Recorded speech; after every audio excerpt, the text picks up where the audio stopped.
welcome back to Long Automotive. You joined me today on a weekday night, and I intended to come down here and work on the transmission for the 122. You can see it sitting over here, still sitting there. The reason we're not working on the transmission tonight is because I overlooked ordering a shim kit for not only the input shaft, where I think we have an issue, but also I want to go ahead and do the counter shaft and the main bearing set and just make sure everything's okay. So I ordered that today after work, and that stuff should be here next week. Hopefully next week I can get into that transmission and we can figure out what's wrong with it and why it's just shifting kind of strange. So in lieu of that, what we're actually going to do today is take a look at the 122 and the metalwork in it.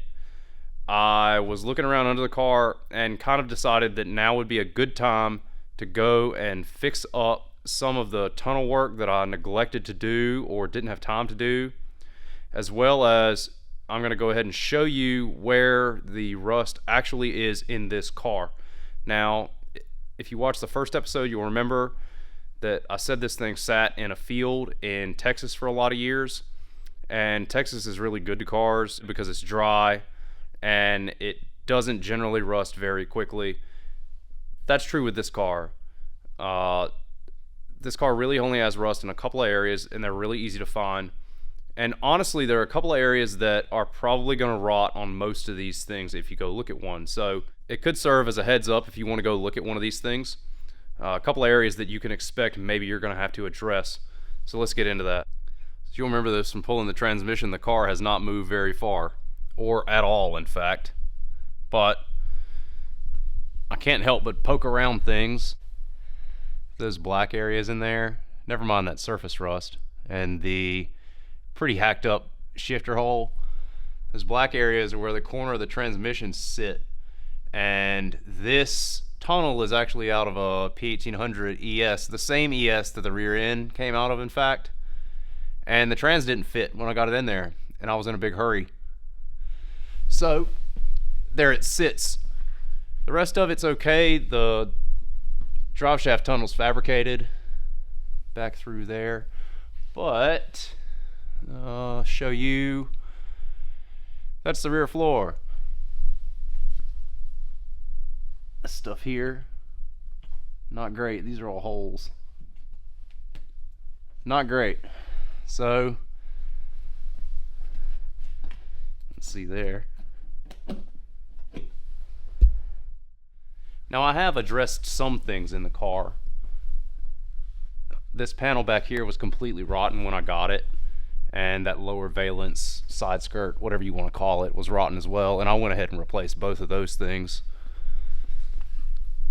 It's not undercoated or anything, but it's good enough for right now with the car just sitting inside and not really ever seeing any weather.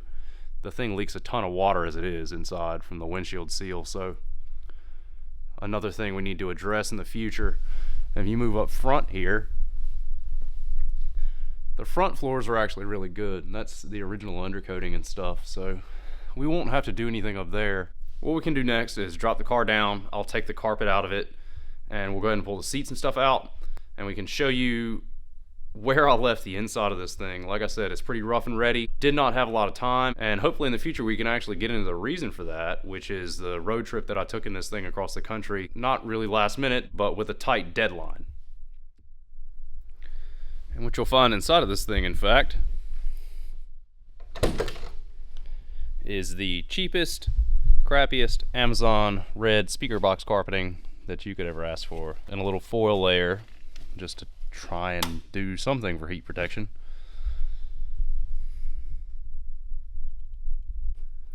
Now as we take a look around here, guys, you should be able to tell what I spent my time doing as far as fabrication is concerned, namely suspension and engine, not metalwork.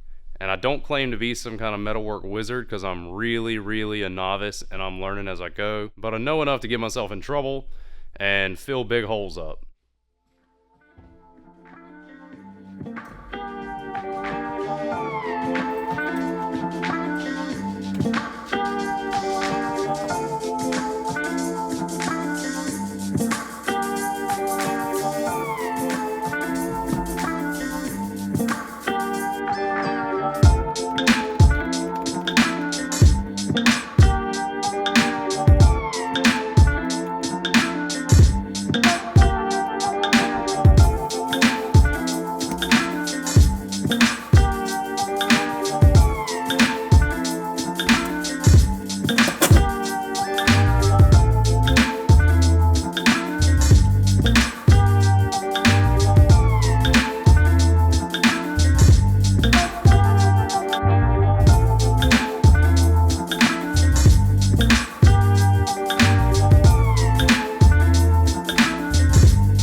ever have a reflective moment? I'm having one myself now, and I'm really kind of regretting putting this tar paper down that I did to cover the holes up in this floor, because it's going to be an absolute bear to take off.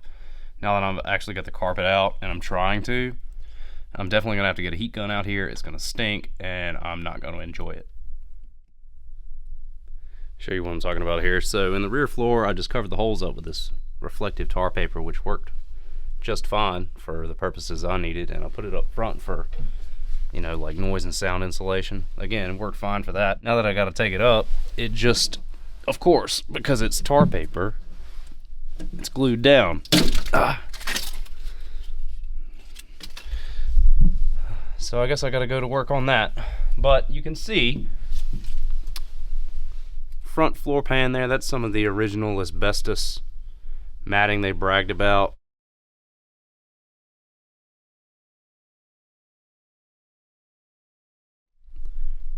Pretty clean. It looks bad, but all of that in there is solid. You can hit it with a hammer, screwdriver, whatever you like. Very unfinished shifter cutout. Passenger floor is clean under that, I promise. Over here, not great. This stuff, those are holes there. The other side looks no better. And then these back corners, really like to fill it with water. That's a hole there as well. There's a lot of things you got to do to get one of these things as low as this car is, and the first thing on that list is transmission tunnel and drive shaft. Now, in fairness, the factory transmission you probably wouldn't have to move unless you were going to body drop it, but this has that T5 5-speed in it, and the 4-speed transmission tunnel just does not have enough room for a modern trans in it. And honestly, the reason that I went with the T5 is because the floor of the car itself is very small. And if you went with something like a 350Z Trans or a T56 or something like that, I don't know how much floor space you would have for your feet. So the T5 is really good for that, even though it's kind of mediocre in some other areas.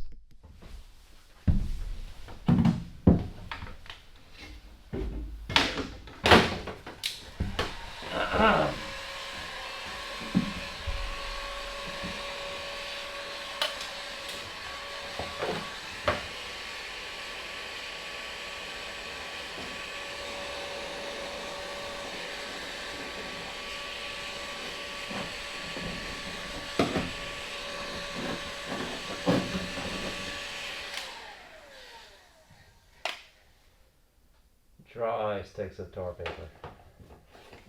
This is dumb. Dumb, I say.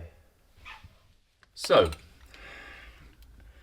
I tried for about 30 seconds to do this with the heat gun and a scraper, and I decided that that was too much work and probably not worth it. So I've pivoted a bit. It's the next day now, and I've got a couple of bags of dry ice. I've heard that this works.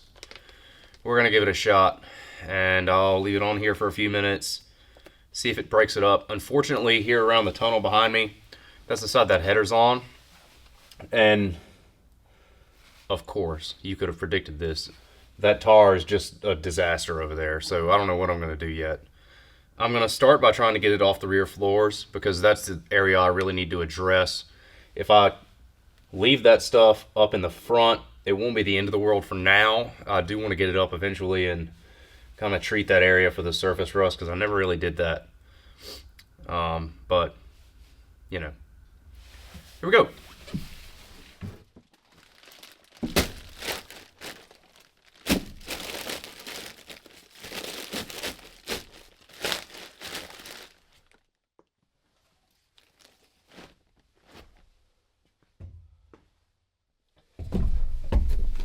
Okay, it's been about, I don't know, 10 minutes. Let's see what we got. Just put this blanket on to try and insulate it a little bit better. And I will go ahead, take this, put on the other side while I'm working on this piece. Be cooking over there. Let's see what we got here.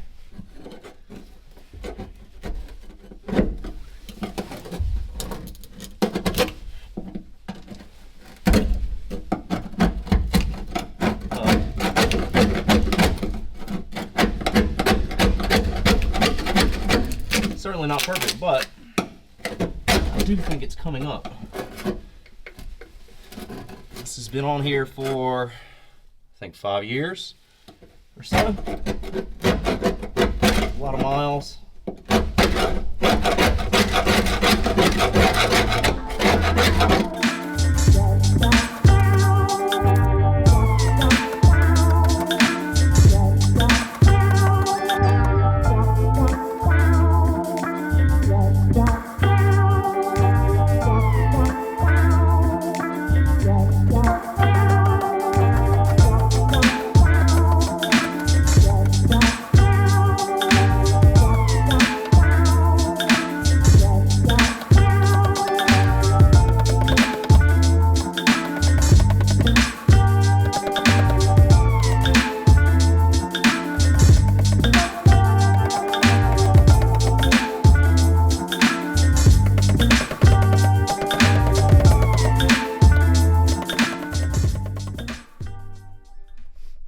I've been at this for about 30 minutes, and I've got the rear floors pretty much where I can cut around the remaining tar paper, and a little bit done in the front. It seems to work. I think that if you were doing something where this was an old insulation that had been down there for a long time, the stuff would come right up. Even for me on the flat sections, it's doing really good. It's just kind of chipping it straight out of there. Much better than a heat gun, I'll say. Here's where, so this, like I said, this is just good enough to get around it with an angle grinder and cut that panel out all around. Look, I was hammering and I knocked the bottom of the floor straight out of there. And I've got that one section I thought was going to be miserable off the tunnel as well. So, good progress so far. We'll keep going.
Alright, coming back in here now. Pretty much the majority of the front stuff's gone there on that side. Like I said, I still need to suit up or whatever and address the asbestos remaining stuff over there. The rear floors are good enough for me to cut them out. And you can see the state of the tunnel. It has a couple of windows in there that I need to fill in.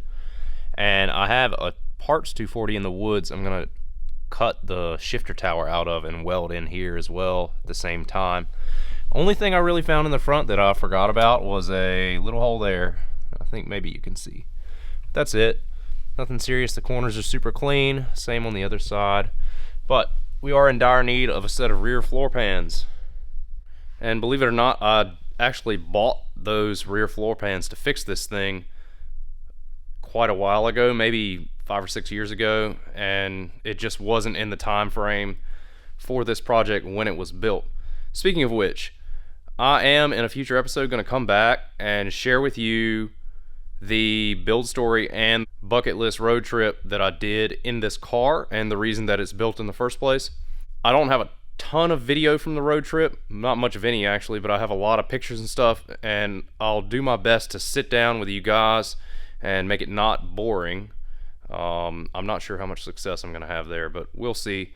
And as well, we're going to get back on this transmission that's sitting over here, get this thing together. I got notification the parts are going to ship, so we'll get that together. We'll get the floors in this thing, we'll get the inside cleaned up, and I'll come back in a future episode and give you guys the full rundown on the story, why this thing exists, where we've been in it, and all that. I'm going to call it on this one tonight and call it on this episode. Thank you so much for watching, and you know what to do. If you want to see more, show us some love, hit that subscribe button, hit that like button. Thank you very much, and we'll catch you in the next one.